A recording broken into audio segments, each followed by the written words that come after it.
The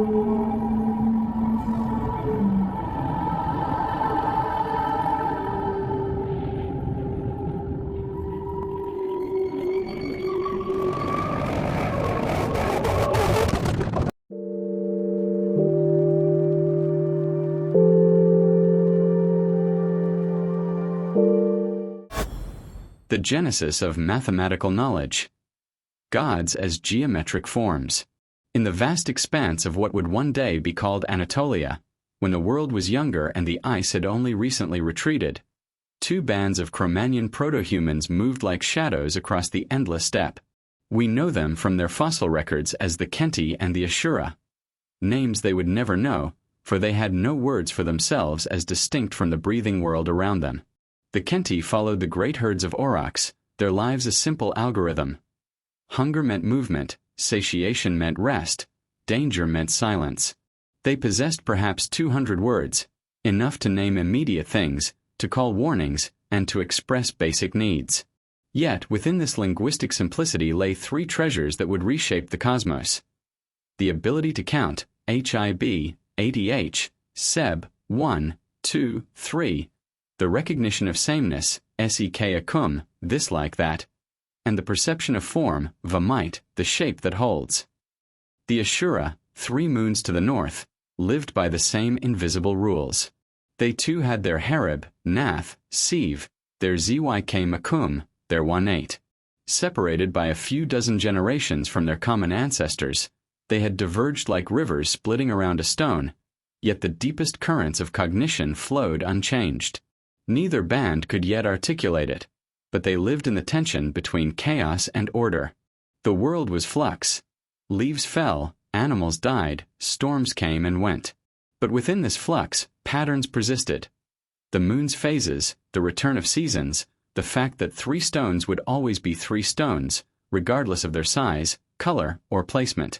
This was the pre-mathematical mind, not yet able to grasp abstraction, but sensing it like a wolf senses distant prey.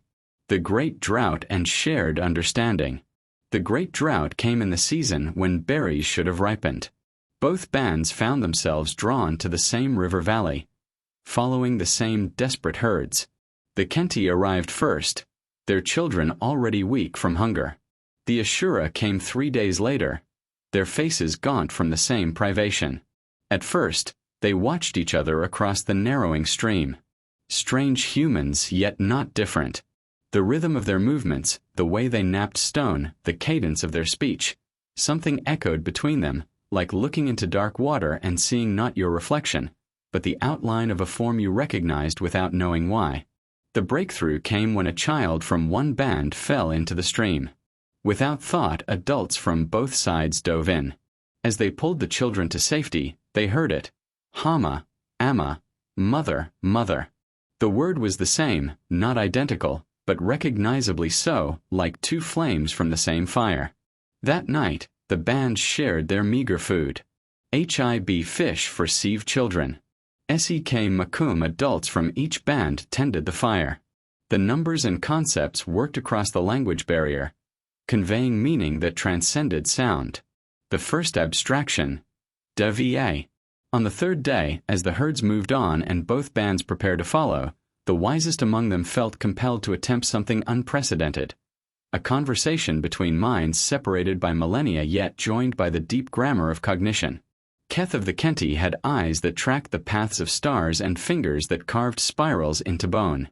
Zara of the Ashura could predict weather from the behavior of birds and saw patterns in the scatter of seeds. They sat beside the dying fire, their respective bands watching with the nervous attention of animals observing a ritual they didn't understand but sensed was important. Keth took a stick and drew a circle in the sand. He pointed to the sun, then to the drawing, then to the sun again.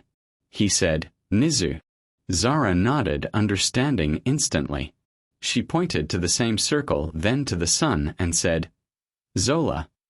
Different sounds, same meaning. The circle held truth that transcended language. Keth drew again, a cone with an ellipse at its crown. He gestured to the trees. Tella. Zara smiled. The first smile either had seen from a stranger. Nethi-ele. The form spoke its own language.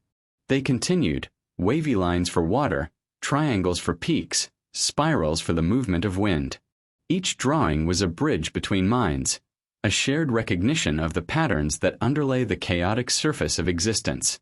And then Keth did something that would echo through the ages.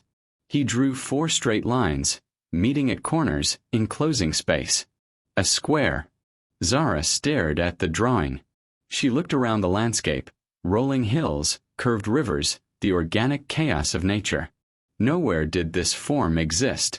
It was pure mind, pure order, uncontaminated by the world's imperfections. Zara extended her hand over the drawing, not touching but feeling something. The square was more than absent from nature. It was impossible in nature. Yet here it was, undeniably real in consciousness, more perfect than any rock or tree. Keth waved his hand toward the 4 horizons. North, south, east, west, the invisible lines that divided the world. Zara understood. This was the shape of everywhere and nowhere, the form that contained all space yet existed in none. Together they spoke the first truly abstract word in human history. Davie, the nowhere form, the shape that shapes but is not shaped. The parting of ways and the birth of the eternal. The bands separated the next morning. Keth and Zara would never meet again, but they carried with them something unprecedented. The knowledge that minds could recognize the same impossibility, that 2 consciousnesses could discover the same truth that existed nowhere in the world yet everywhere in thought. Over the following seasons, both bands developed rituals around the Davie. They drew squares in the sand during important decisions. They oriented their temporary shelters along the 4 directions. Children learned to recognize the form before they could speak their names. But more significantly, they began to feel that the Davie watched them, not as a thing in the world, but as a presence behind the world. The square became the first window into the realm of pure form, the first glimpse of the eternal that exists parallel to the temporal. Centuries passed. The climate shifted. The herds moved to new territories. The descendants of the Kenti and Ashura spread across vast landmasses, carried by the same restless wind that had driven their ancestors. Language evolved. 200 words became 1,000, then 10,000. Sounds that had been grunts became songs, stories, complex descriptions of inner states. The simple HIB ADH SEB exploded into systems of counting that could encompass the stars. But the Davie endured.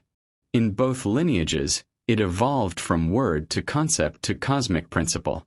Among the Kenti's descendants, it became Deva, the skyfather who held the 4 winds and watched from the corners of the world. Among the Ashura's children, it became Devi, the goddess of cosmic order who wove fate on a loom with 4 perfect threads.